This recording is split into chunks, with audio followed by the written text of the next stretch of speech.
Чынында бул камералар, коюлган камералар билесиз. Чоң өтө таасирди бербейт да. Мисалы ошол эле Россияда, Тажикстанда, башка өлкөлөрдө ушундай камералар коюлган, бирок ошол эле жол коопсуздук жактан алар өтө мындай артында да списокты карасак, рейтингтерди карасак. Эми дагы бир нерсени кылыш керекпиз да. Ар бир жаран ушундай камера менен тартса, видео тасма же сүрөтпү ГАИ кызматкерлерге ошол жөнөтсө, ал ошол мисалы действительно факт тууралуу болуп калса, анда ошол дагы айыппулдан 10% алсын деп ушундай кылбайлыбы? Мобильный приложенияны атайын ушундай иштетип, ар бир зато жаран коопсуздук шаар проекти ашырат да. Кандай дейсиз ошо? Ком өзүндү уже карап баштайт да, өзүндү мындай көзөмөлдөө кылат да.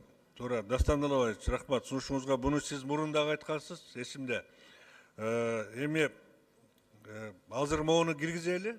Сиз айткандай мобильный приложениени мыйзамды ошого мындай туура келтирип туруп, аны киргизе берсек болот. Баягы ченем жок да адамдын мындай фантазиясына жанагы жакшыртуу боюнчачы. Бул жакшы сунуш, мен колдойм. Оларды киргизип, запускать этип алгандан кийин сиз айткан маселени дагы биз карасак болот да. Ооба, мобильный приложение боюнча ГКИЦке 1 жыл мурун ушундай тапшырма берилген, бирок алар унутуп калышты да ошол боюнча. Унутуп калышты алар.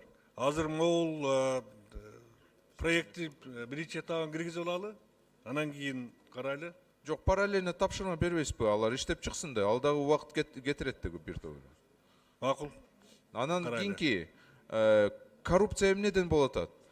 Көбүнчө жарандар, айдоочулар алар жалапты бербей жатышат да. Себеби жалапты бергенде бир топ убакытты кетиресиң, акчаны кетиресиң.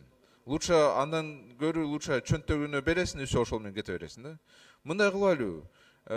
Ошол эле жаран телефон аркылуу жалапты, сот кообу, арызды же башка мамлекеттик органга жазсын, и ошол арыз бир күн же 2 күн ичинде карап чыксын да.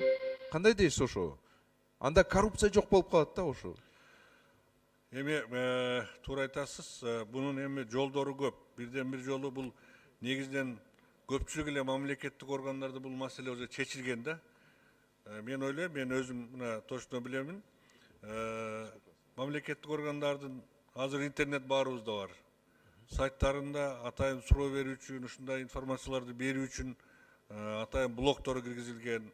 Аны ошол жакка берип деле неме кыла турган болсо, мен мисалы үчүн мына МЧС иштеп жүргөндө көп маселелерди ушундай элден алган ушундай суроо талаптар менен же болбосо кайрылуу менен ушинтип эле байланышып чечишибиз да. Бул маселе өзүнөн өзү чечиле турган маселе да, сиз айткандай маселе жок.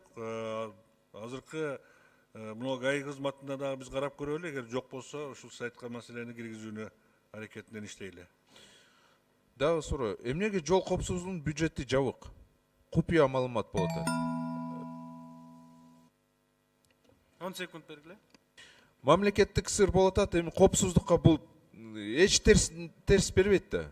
Гаишниктердин айлыгы, гаишниктер канча, алар айыппулдан канча акчаны алып атышат?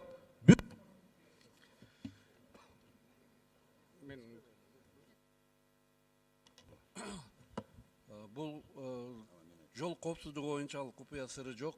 Жылына 431 миллионго жакын штрафтык жанакы айыппулдардан бюджетке түшөт. Ошонун 25%ын биз кайра ошол кызматка беребиз. Жана мен айтып кеттим, 10% стимулга кетет, 15% материалдык базасын чыңдоого. Быйыл мен кошумча маалымат катары айтып кетейин. Баягы өткөн жылдагы берилбей калган сумманы кошуп, быйыл 43 миллион сом ошол ГОБД немесине кызматына кошумча каралып берилди. Мына өзгөртүүлөр, толуктоолор киргизилип атканда. Экинчи микрофон процедура.